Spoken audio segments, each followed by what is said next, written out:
donc aujourd'hui je vous propose la quiche au thon. Alors vous allez voir, la quiche au thon c'est une recette super facile, super rapide et très peu coûteuse.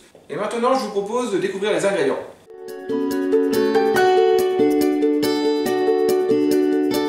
Alors pour faire cette quiche au thon, il nous faudra du thon bien sûr. Alors moi je prends du thon naturel, moi je le prends en morceaux, mais vous pouvez aussi le prendre émietté, thon naturel. On aura besoin également d'une pâte feuilletée. Alors vous pouvez la faire vous-même, mais pour une question de rapidité, j'ai choisi de l'acheter, mais vous pouvez aussi la faire vous-même. Et vous pouvez aussi retrouver la recette de la pâte feuilletée sur ma chaîne YouTube. Il vous faudra de la moutarde. Il vous faudra également des tomates. Moi j'ai pris des tomates cerises, mais vous pouvez, si vous souhaitez, prendre des tomates classiques, les belles tomates bien rondes. C'est vraiment à votre choix.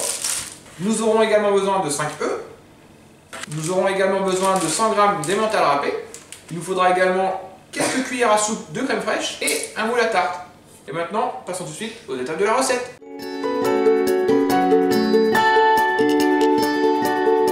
Alors, tout d'abord, il faut commencer par mettre notre four à préchauffer à 180 degrés. On commence par prendre notre plat à tarte et on va étaler la pâte feuilletée. Hop. Alors moi, vu que j'ai pris une pâte feuilletée que j'ai achetée, elle est déjà toute prête. Il y a juste à dérouler et à poser. Hop.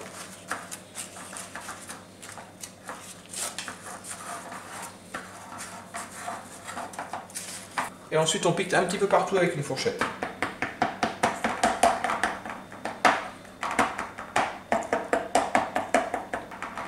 Hop. Et on met de côté. Ensuite on dépose nos 5 œufs dans un saladier. On rajoute 5 à 6 cuillères à soupe de crème fraîche.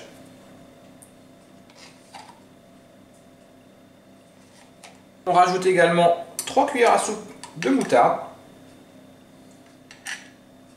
Alors je ne l'ai pas dit avant, mais on peut aussi mettre un petit peu de sel et un peu de poivre à votre convenance. Et on mélange le tout énergiquement.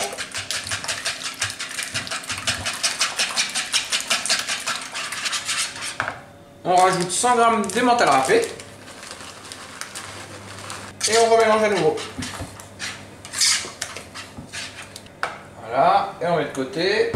On reprend notre tarte. Et on va disposer notre thon à l'aide d'une fourchette.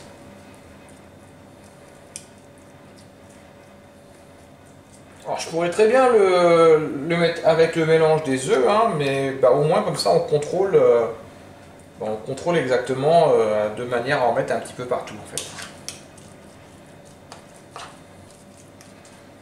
Hop, j'en garde un petit peu dans le fond de la boîte.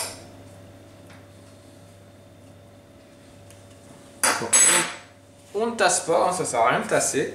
Et on va rajouter, alors si vous prenez des tomates entières, des grosses tomates, vous le coupez en rondelles et vous disposez les lamelles sur la tarte. Ou alors si c'est comme moi, des petites tomates cerises, vous les coupez soit en 2 ou en 3.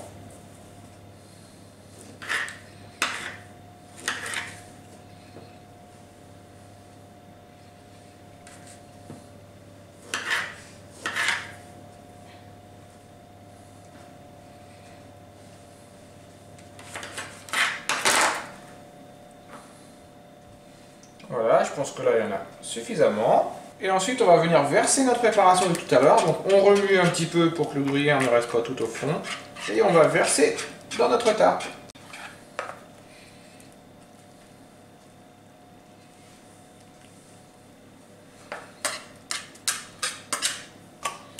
On va reprendre notre reste de thon et on va venir en mettre un petit peu dessus.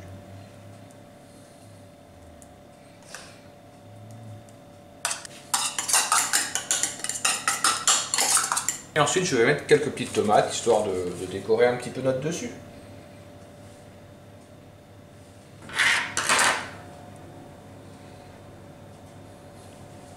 Et ensuite on va la mettre au four pendant 30 minutes. Donc surveillez quand même au bout de 20-25 minutes pour que ce soit pas trop doré non plus, il ne faut pas que ça soit marron, il faut que ça soit à votre goût, juste à point doré. Donc surveillez bien au bout de 25 minutes. Si toutefois au bout de 30 minutes c'était pas suffisamment cuit selon les fours, n'hésitez pas à prolonger la cuisson de 5-10 minutes maximum. Mais je pense qu'au bout de 30 minutes à 180 degrés, ça sera pas mal. Donc je la mets au four et je vous dis à tout à l'heure dans 30 minutes. Voilà, ça fait 30 minutes que ma quiche au thon est en train de cuire et on va pouvoir maintenant la sortir du four.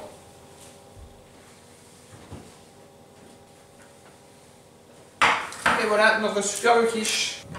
Voilà, j'ai rapproché la caméra afin qu'on voie notre quiche, elle a légèrement levé. Donc je conseille quand même d'attendre à peu près 10 minutes, un quart d'heure avant de la déguster. Pour accompagner cette quiche au thon, rien de tel qu'une petite salade verte à côté et ça sera parfait. Vous pouvez très bien la déguster chaude ou alors aussi attendre une heure ou deux et la déguster froide, hein. C'est très bon également.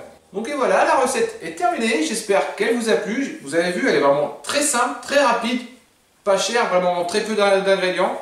Et donc maintenant c'est à vous de refaire cette recette. N'hésitez pas à me laisser vos petits commentaires. Et si la recette vous a plu, n'oubliez pas de liker, n'oubliez pas de vous abonner aussi à la chaîne Gourmandise et Plaisir. Et n'oubliez pas aussi de vous abonner à la chaîne Gourmandise et Plaisir.